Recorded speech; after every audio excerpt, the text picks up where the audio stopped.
like to introduce Yvonne from the United States, who takes LDN for multiple sclerosis and fibromyalgia. Thank you for joining me, Yvonne. Thank you. Very good. Sorry, go ahead. Could you tell me when you first started to notice that there was something wrong with you? I've always had problems all my life. I've had tremors since I was born. I've always had people pointing out that I shake to me. I've always had problems with dizziness, vertigo, that sort of thing. Mm-hmm. But I had no idea I had anything really serious until much later on. It didn't really sink, well, not much later, but I don't think it really started hitting me until I was about 18 or 19 years old. Mm-hmm. And how did that impact on your life? At first, not so much, because when you don't know something's actually officially wrong with you, it's not so life-changing. I did have some problems that were just frustrations. Like, one of the first major problems I had that I had to keep going back to the hospital for. I kept getting UTIs, and nobody knew why it was happening. No one could tell me. They kept getting worse and more painful, and every single time I would see one specialist after another, no one could tell me what was happening. And it started turning into a real problem because I started having reactions to the antibiotics. You build up tolerances, and they keep getting stronger and stronger. And that eventually bled into me having problems with breathing at first. I went to a hospital and had to be given an oxygen tank for a while, and I was told I was going to go into chronic bronchitis if I didn't stop smoking. I was smoking at the time. Mm-hmm. I didn't quit after that, but not too long after that was when I had my first problem. I started having problems with my vision. I went to the hospital thinking I had some strange form of conjunctivitis or something. I didn't know what was going on. And I went to the emergency room, and they saw me, and they told me that my pupils were two different sizes. Well, they didn't touch me directly. They kind of spoke like I wasn't there. But apparently my pupils were two different sizes, and at one point the doctor said he thought he might have a brain tumor. Mm-hmm. And it kind of started going down from there. And when I found out it wasn't a brain tumor, they told me that they thought that it might be one, but they didn't have any MRI tubes available, but that I could come back the next day to get tested. Mm-hmm. And when that was the year before I actually got officially diagnosed. And when I had the results from the MRI, they told me it might be MS or it might be lupus. They weren't really sure. They told me it could be nothing. They still didn't know anything, but not to discount it. And then the following year, I had the problem that led to the official MS diagnosis. After I ended up having, the official diagnosis came after 2 MRIs and a visual evoked potential exam, which involves putting electrodes on your head, and they monitor your eye movements while you look at patterns on a computer. And how old were you then? For the official diagnosis, I was 24. Okay. And may I ask, 24 or 25. How old you are now? 45. Okay, so you've had it a long time. Yes, I have. And when did you start to notice the fibromyalgia pain? The fibromyalgia pain, I think I've actually had fibromyalgia actually a lot longer than, I know I've had it longer than I've been diagnosed. I think I was diagnosed for fibro in 2016. I'm sorry, what am I saying? 2012? Yeah. I think it was 2012, sorry. Mm-hmm. It was a very recent diagnosis, but I know that I had it at least 10 years ago because I just recently realized the difference between fibro pain and multiple sclerosis pain, just because my mother has fibro too. And when she said something about how her boyfriend couldn't touch her back, it really set off a trigger for me because I realized, I was like, there are sometimes when I have painful spots that are painful to the touch. And I'm like, when they're painful to the touch, it's fibro pain. When I have pain somewhere else, but it's not painful to the touch, that makes me think it's MS.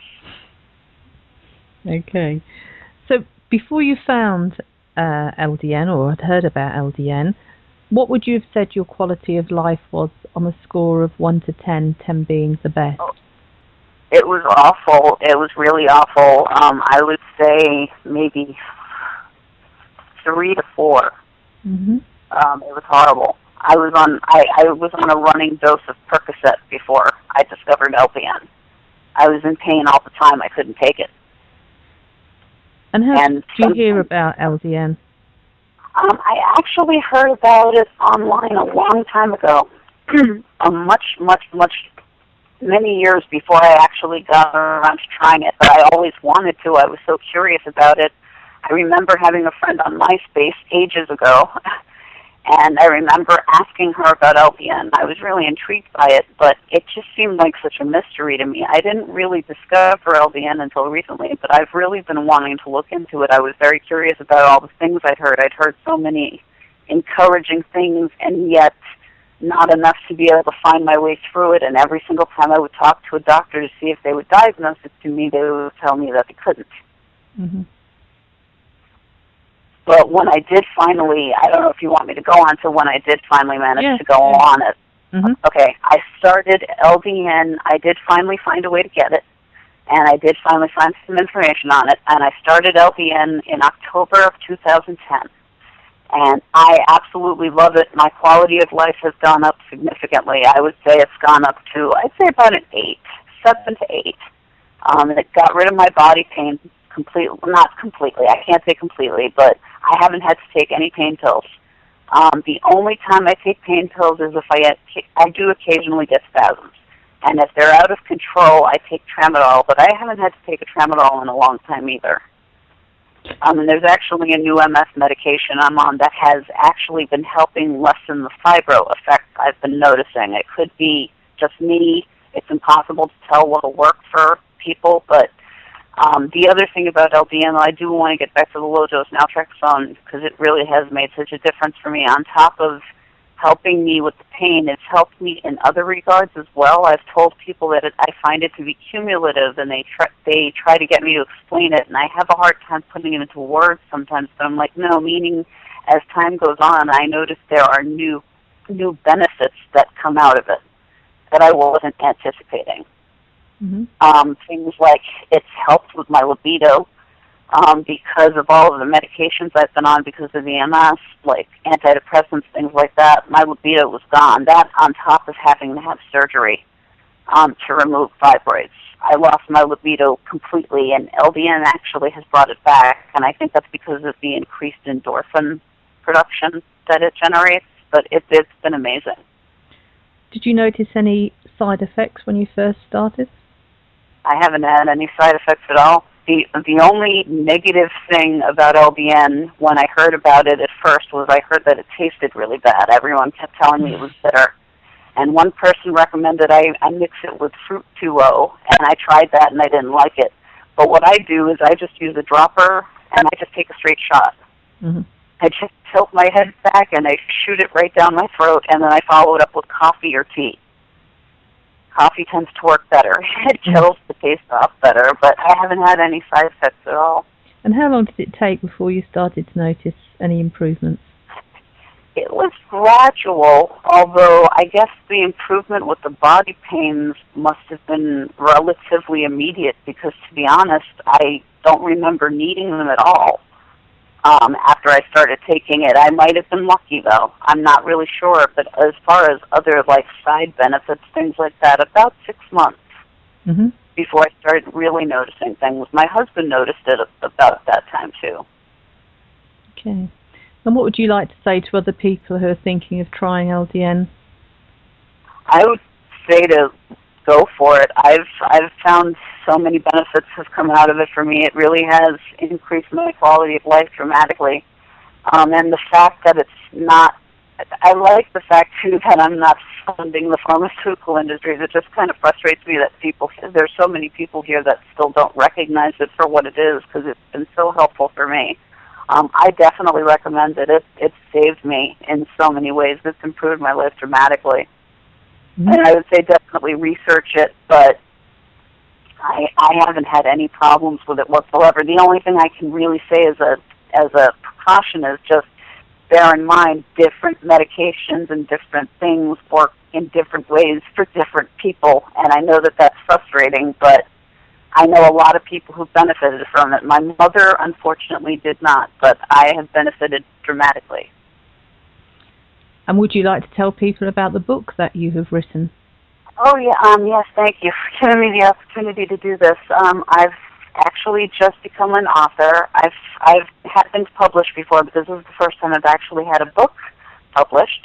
It's called It's Not As Bad As It Sounds, My Life with MS and Fibro. If you go to Amazon, you can look it up. It's available right now for the Kindle. I tried to make it really cheap. I'm not trying to make money. I'm just trying to help people. But at the same time, I'm also trying to get enough so I can pay my student loans off. I recently graduated. I got my bachelor's degree in gerontology at the University of Massachusetts. Now I'm in graduate school. And I'm only in graduate school so I can postpone paying those student loans off. But I know I'm just adding to them. So, but this is just... It's an autobiographical look at my life with MS and fibro. I have a real focus on what it's like living with an invisible disability. And I've tried to write this both for people who have disabilities and for people who want to learn about people who have disabilities, because it also frustrates me the way we have to tolerate the way other people treat us. I know I've seen this before on boards, but I've also written about it, about how as frustrating as it is to have a disability, as far as how it makes you feel, I think one of the biggest problems we have to face is how other people treat us when they can't see it, when you can't see an invisible disability. So that's what the focus of this book is on. But I'm also hoping to let people know that they're not alone. And I'm also trying to show people how to hopefully make their lives a little better, the quality of life, things that they can do, helpful living suggestions, that sort of thing. And also just to let them know that they're not alone and they can reach out to me. So again, if anyone's interested in checking it out, the name of the book is It's Not As Bad As It Sounds. That would be enough if you search for that on Amazon, and it's just by Yvonne. Thank you again for giving me the opportunity to talk about that. Well, congratulations with everything that you're doing, and thank you for sharing your inspirational story with us. Thank you so much. Scary, was it?